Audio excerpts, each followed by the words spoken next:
మంచు మోహన్ బాబు ఫ్యామిలీలో విభేదాలు బయటపడ్డాయి. ఈసారి ఏకంగా కొట్టుకోవడం, కేసులు పెట్టుకోవడం వరకు వెళ్ళింది. మోహన్ బాబు తనపై, తన భార్యపై మనుషులతో దాడి చేయించాడని పహాడీ షరీఫ్ పోలీస్ స్టేషన్లో ఫిర్యాదు చేశాడు మంచు మనోజ్. మోహన్ బాబు అనుచరులు దాడిలో గాయపడిన మనోజ్ నడవలేని స్థితిలో ఓ ఆసుపత్రిలో చేరాడు. మంచు మనోజ్ పై ఇంటర్నెట్ గా కాలు, మెడ భాగంలో దెబ్బలు ఉన్నట్లు వైద్యులు గుర్తించారు. సిటీ స్కాన్, అల్ట్రాసౌండ్ తో పాటు ఎక్స్రే తీశారు. పోలీసులకు సమాచారం ఇచ్చినట్లు తెలిసింది. 24 గంటల పాటు అబ్జర్వేషన్ లో ఉండాలని డాక్టర్లు చెప్పగా సోమవారం మళ్లీ వస్తానని వెళ్లిపోయారని తెలిసింది. దీనిపై మహేశ్వరం డీసీపీ సునీతారెడ్డిని వివరణ కోరగా 100 డయల్ కు కాల్ వచ్చిందని, పోలీసులు విచారణ జరిపారని, కుటుంబ గొడవ అని చెప్పడంతో ఎలాంటి కేసు నమోదు కాలేదని తెలిపారు. ఇకపోతే ఇదే విషయంపై పహాడీ షరీఫ్ పోలీసులు జల్పల్లిలోని మోహన్ బాబు ఇంటికి వెళ్లి విచారణ జరిపారు. కాగా ఈ కేసు వ్యవహారం రోజురోజుకు ముదురుతుంది. మనోజ్ తనపై దాడి చేశాడని మోహన్ బాబు కేసు పెట్టాడు.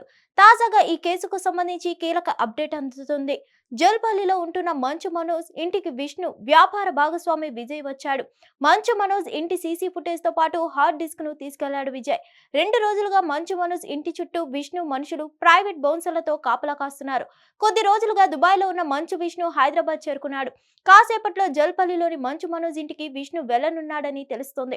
గతంలో ఒకసారి మంచు మనోజ్ బంధువుల ఇంటికి వెళ్లి మంచు విష్ణు వెళ్లి దాడి చేసిన వీడియోలు హల్చల్ చేశాయి.